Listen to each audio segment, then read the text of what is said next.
Bismillahirrahmanirrahim. Assalamualaikum warahmatullahi wabarakatuh. Bismillahi tawakkalna 'alallah la haula wala quwata illa billah. Asyhadu an la ilaha illallah, asyhadu anna Muhammadan abduhu wa rasuluh.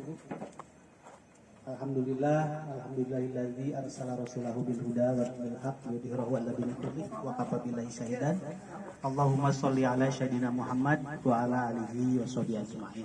Amma ba'du. Allah Ta'ala fil Qur'anil Karim, a'udzu billahi minasyaitonir rajim. Bismillahirrahmanirrahim. Wa yaj'alna baitan A'udzu billahi minasyaitonir rajim. Bismillahirrahmanirrahim. Wa idib tala Ibrahim rabbuhu kalimatin fatamahunna. Al-ayat. Ketua Bugar Muhajirin yang saya hormati, serta seluruh jajaran dan juga Bapak dan Ibu semua yang hadir, yang Allah muliakan, yang saya hormati, yang berbahagia, yang selalu sehat, paripurna dalam kehidupan kesehariannya. Alhamdulillah, di kesempatan yang berbahagia ini, di Yaumil Ahad atau Minggu, hari 5 sekarang ya? Hari 4 bulan Juni tahun 2023, Alhamdulillah, atas qada dan kehendak Allah kita bisa melaksanakan kegiatan bersama, yaitu olahraga bersama dalam rangka mempertahankan amanah Allah, yaitu berupa sehat yang ada dalam tubuh kita, dalam raga kita, dan juga diakhiri dengan santapan pagi dan saling mengingatkan di antara kita dalam rangka untuk menjaga kesehatan jiwa kita atau rohani kita. Mudah-mudahan dengan adanya serangkaian kegiatan ini di setiap hari Minggu ini bisa menambah kesehatan, menambah rasa syukur kita, menambah keimanan kita yang telah ada, dan bisa mengaplikasikannya dalam kegiatan kesehariannya di luar daripada hari Minggu ini. Dan Bapak dan Ibu, izinkan di pagi hari yang berbahagia ini kita dalam rangka sini tentu wayakum bitaqallah taqon pajaman ditaqo untuk yang mengingatkan untuk diriku dan juga kita semua supaya tetap senantiasa menambah keimanan dan ketakwaan kita. Nah, di kesempatan di pagi hari ini izinkan saya mengulas tentang persiapan yang akan kita laksanakan di akhir bulan Juni, khususnya umat mukmin, umat Islam, yaitu hari raya. Hari raya yang kedua yaitu Idul Adha, kaitannya dengan kurban, kaitannya dengan kisah-kisah para rasul dan juga para pengikutnya sampai dengan hari ini dan yang akan datang, kaitan dengan kegiatan peribadatan kurban atau gerakan dalam berkurban. Nah, tentu semua sudah memahami dan alhamdulillah sudah melaksanakan ibadah kurban kita di tahun-tahun yang lalu, dan mudah-mudahan di tahun ini pun tanggal 29 nanti insya Allah kalau bertepatannya tidak salah 10 Zulhijjah itu 29 bulan Juni, mudah-mudahan kita bisa melaksanakan kurban itu sendiri di tahun ini dan Allah menerima amal ibadah kita dan khusus kurban. Nah, kaitan dengan kurban Bapak dan Ibu, kalau seandainya kita lihat ke belakang bahwa ternyata syariat kurban itu telah dari awal umat manusia yang disampaikan dulu perintahnya kepada Nabi Adam alaihissalam. Pada Nabi Adam Allah perintahkan untuk berkurban, maka dilaksanakan juga oleh anak-anaknya sampailah terjadi tragedi kemanusiaan yang pertama, gitu kan? Itu akibat daripada kurban, akibat konsekuensi daripada perintah kurban. Yang satu berkurban dengan ikhlas, dengan baik, dan yang satu lagi konon katanya kurbannya kurang ikhlas, akhirnya tidak diterima, dan dari tidak diterimanya itu mengembang kepada kebiasaan manusia akan kepentingan dirinya, sehingga dia lupa sampai membunuh saudaranya sendiri. Mudah-mudahan itu tidak kita lakukan, kita terjauh cukup hanya diwakili oleh Habil saja, dan kita tergolong kepada Habil dan Kobil. Dan Habil itu nyambung ibu hatosna Habil kan talinya hablum minallah hablum minanas, nyambung Habil. Hari Qabil mah Qabil. Di bahasa Arab saya istilah kabilah. Artinya golongan.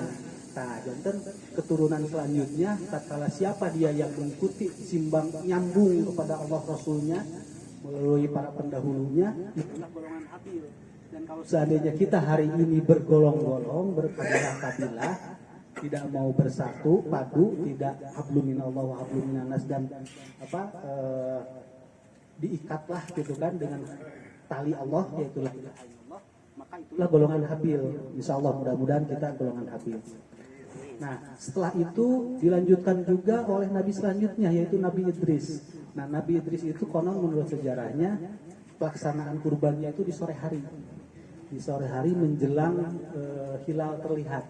Jadi menjelang ufuk di arah barat, hilal terlihat, disitulah dilakukannya penyembelihan. Nah, terus dilanjutkan lagi oleh Adam, Idris, keras ibu Nabi itu. Adam, Idris, Nuh, Hud, Soleh yang dulu mah disebut mungkin. Nah, Nukatilu itu adalah Idris, Nuh. Nah, kalau Nabi Nuh konon disejarahkan katanya pengorbanannya itu dengan cara dibakar si binatangnya itu, disate dan gitunya dibakar. Kalau Nabi Nabi Nuh. Nah, dilanjut.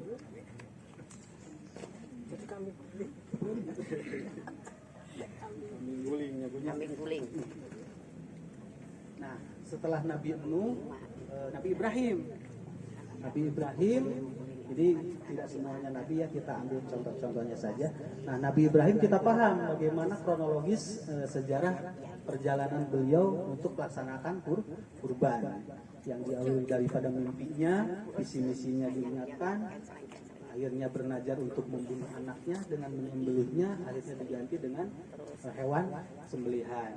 Nah, setelah itu Nabi Musa. Kalau Nabi Musa dibagi dua bagian. Binatang yang akan dikurbankannya itu yang satu diberi tanda dan dilepaskan kembali ke alam liar, dan yang satunya lagi disembelih baru dibagikan. Itu Nabi Musa alaihissalam. Bagaimana dengan Zakaria dan Yahya sebelum Isa pun juga begitu, yang dilanjutkan oleh keturunan Ibrahim, Yakub, Israel gitu kan. Yakub atau Israel dilanjutkan oleh keturunannya yang 12 anak itu, salah satunya adalah Yusuf, Ayub yang menjadi nabi selanjutnya. Dan kalau Lewi ataupun juga siapa anak-anaknya Ruben itu nama anak Nabi Yakub. Di Indonesia ada Ruben ya. Ruben itu ya, ini beliau pasti tahu nih. Ada opah nih. Kalau di kitabnya beliau, kitab Injil itu jelas ya apa ya? Keturunan nama-namanya jelas disebutkan. Kalau di dalam Taurat, Zabur atau Perjanjian Lama, Perjanjian Baru. Nah, selanjutnya Zakaria Yahya pun juga demikian, dan konon sama, hampir banyak disajikannya itu adalah sesaji yang dibakar selain daripada yang disembelih. Makanya tidak sedikit kebudayaan orang-orang terdahulu banyak menyajikan sesajen gitu ya. Nah, itu ritual umat terdahulu. Nah, dilanjutkanlah dengan Isa alaihissalam atau Yesus, pun juga Muhammad SAW sebagaimana yang kita pahami. Nah, di kisah terakhir Nabi Muhammad SAW itu, Arafah kurban pertama beliau lakukan itu pada Haji Wada. Setelah Haji Wada, di hari terakhir perpisahannya di Haji Wada, beliau dengan sahabatnya berkurban sebanyak 100 unta. Nah, dari 100 unta itu 70 unta dipotong disembelih oleh tangannya sendiri. 30 unta dilanjutkan oleh Sayyidina Ali bin Abi Thalib untuk pelaksanaan penyembelihannya. Jadi dari 100 itu dibagi dua, 70 oleh beliau, 30 oleh Ali bin Abi Thalib. Itu sejarah kronologis garis singkatnya pelaksanaan sampai Nabi Muhammad SAW. Nah, bagaimana dengan para sahabat umatnya sehingga kita hari ini pun juga tentu kita harus mengupayakan melaksanakan hal itu, karena kurban itu adalah syariat yang dari awal mula adanya manusia di muka bumi diajak untuk berkurban. berkurban dalam rangka tatanan mendekatkan korban yang kurbanan, ya mendekatkan diri kepada Allah, pun juga dalam hal peribadatan sosialnya, yaitu saling berbaginya di antara sesama manusia untuk berkurban. Nah, Bapak dan Ibu, yang sering kita dengar kisah kurban itu adalah kisahnya Nabi Ibrahim alaihissalam. Nah, sedikit kita coba ulas perjalanan kurbannya Nabi Ibrahim alaihissalam beserta maksud dan tujuan daripada seluruh para Rasulullah, para Nabiullah berkurban. Nah, inti hakikat daripada berkurban itu tadi untuk mendekatkan diri kepada Allah dan juga untuk saling memberi kemanfaatan untuk sesama dan alam lingkungannya atau alam raya ini. Nah, sehingga puncak berkurbannya para Nabi dan Rasul itu adalah menata kehidupan manusia di alam dunia. Menata kehidupan, menata lingkungan daripada setelah berkurbannya tersebut. Dikisahkan bahwa awal mulanya Ibrahim alaihissalam itu berkurban, kita flashback ke kisahnya, keinginan beliau. Itu bisa Bapak dan Ibu dilihat di dalam surat Al-Baqarah ayat 124. Al-Baqarah ayat 124 sampai 131 kalau tidak salah, itu mengisahkan tentang visi misinya Ibrahim alaihissalam sampai keluarlah anaknya yaitu Ismail dan Ishak. Dikisah di ayat itu.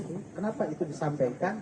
Karena ayatnya kalau kita lihat, barangkali Bapak dan Ibu ada yang membawa Al-Quran Androidnya, ada apa? Ada Al-Qurannya. Coba bisa dilihat bareng-bareng, yaitu Al-Baqarah ayat 124, dimulai dari ayat 124. Kalau tidak ya mohon diingat, datang ke rumah dibuka. Al-Baqarah ayat 124. Kenapa ini kami sampaikan? Karena dilihat dari redaksionalnya ada kata wa'id.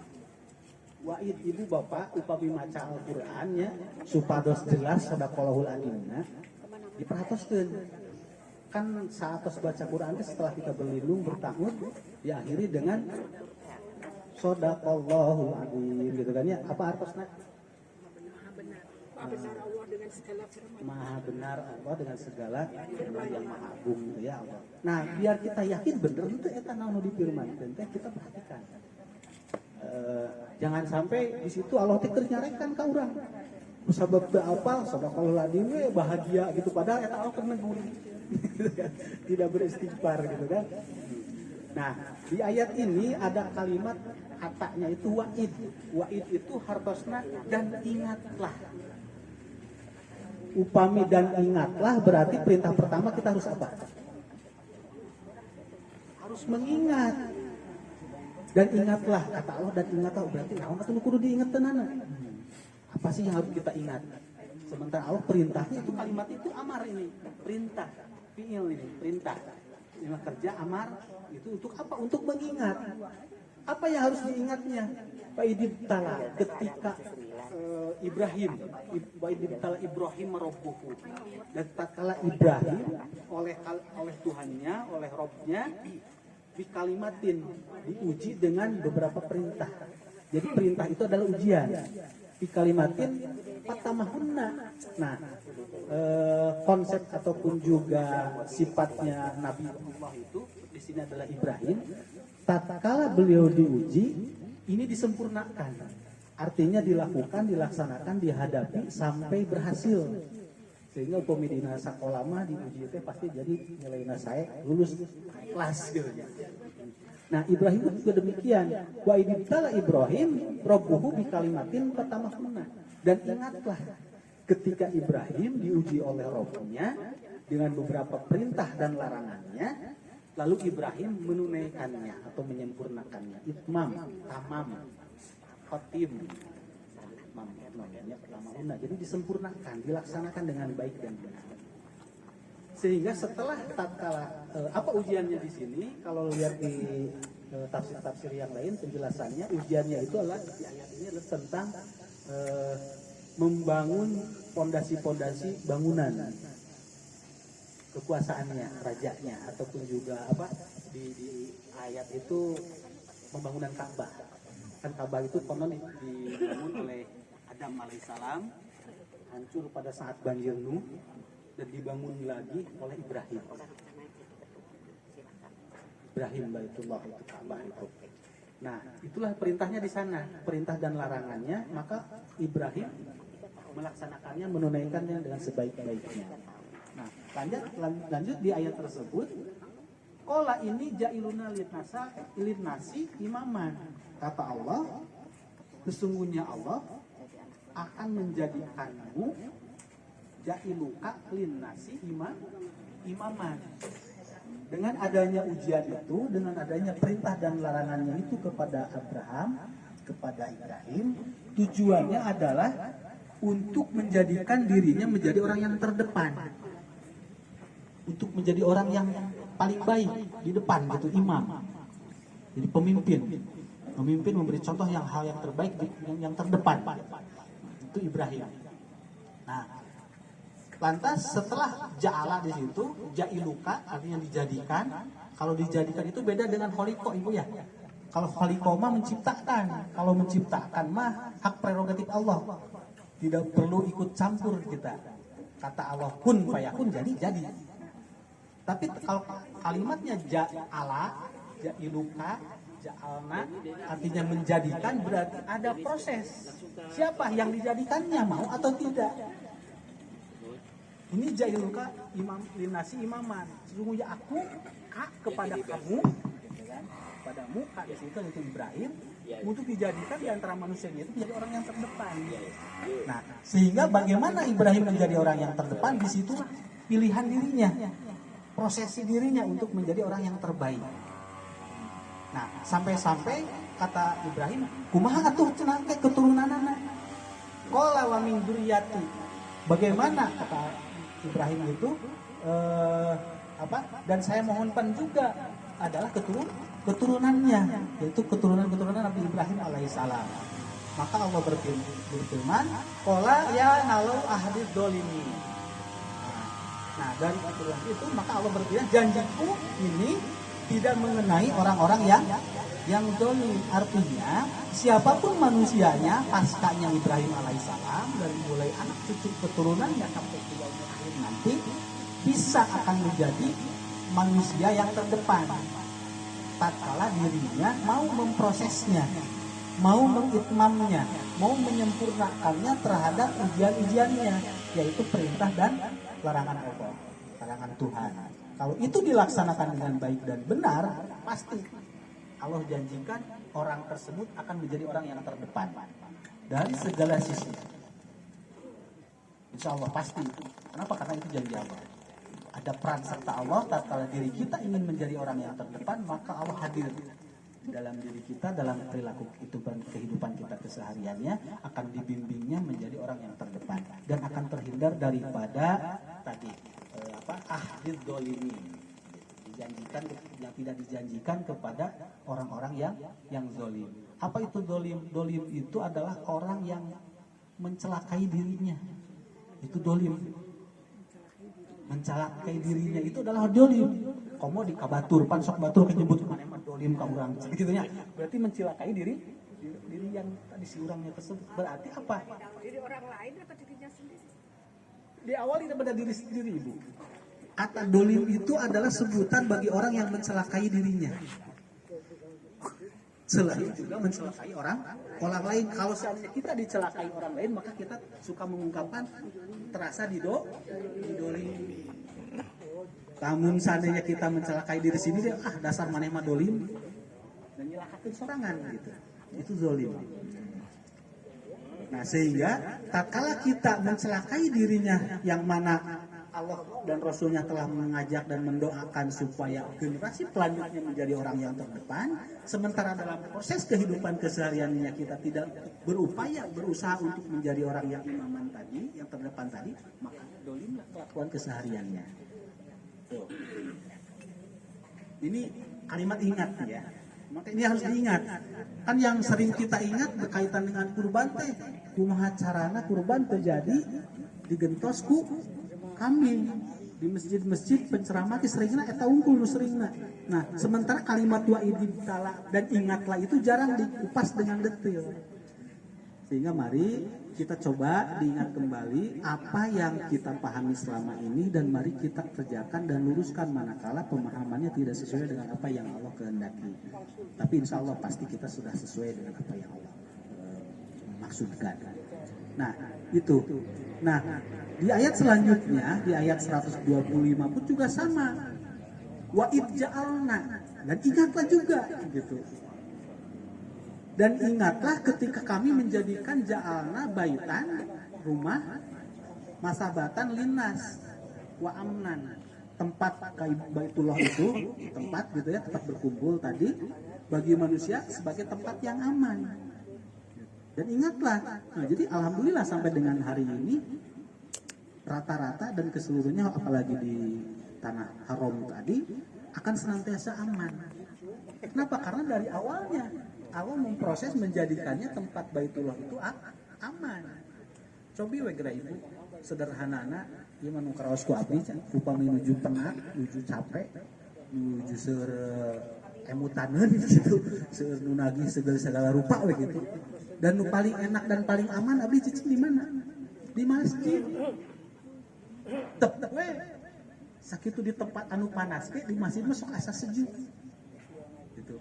Itu bukti sederhananya bahwa memang Baitullah, tempat-tempat ibadah Allah akan merasa tenang, tentram. Saya yakin Pak William pun juga begitu. Tatkala beliau memasuki tempat peribadatannya, gerejanya, pasti akan merasakan ketenangan. Ya, Om, suka tenang nggak masuk ke gereja? Tenang. Nah seperti itu. Apalagi kita yang yakin bahwasanya Baitullah Masjid Allah itu adalah suatu tempat yang paling lebih kita hormati dan kita muliakan, dan di sanalah adanya orang-orang yang selalu mensucikan diri. Nah selanjutnya sahabat atau bapak dan ibu, nah dalam mimpinya Ibrahim itu, mimpi dalam artian mimpi dalam, bukan dalam tidur ya, mimpinya mimpi kerhudang. Mimpi dalam hudang mah dari menurut aku apa namanya serabu? Gaduh, impian gitunya, gaduh, cita-cita. Ru'ya itu pandangan, bukan mimpi, pandangan ke depan. Jadi mimpi visioner ke depannya itu ru'ya. Nah, apa di ayat yang tersebut? Robi aj'al hada baladan aminan. Nah, kehendak keinginannya Ibrahim beserta anak dan keturunannya itu ingin menjadikan hada ini tempat, balad negeri, tempat tinggalnya aminan. Jadi aminan itu apa? Aman. Warjuk akhlaku min samaroti wa ma'amana minkum billahi wa yaumil akhir. Dan dijadikan si tempat tinggalnya itu penuh dengan keberlimpahan harta, perlu rezeki, keberlimpahan rezeki. Jadi bagaimana caranya kita mencontoh beliau bahwasanya tempat tinggal kita dan lingkungan kita harus aman, harus penuh dengan rezeki. Karena rezeki tidak hanya sebatas tuangan, banyak rezeki tersebut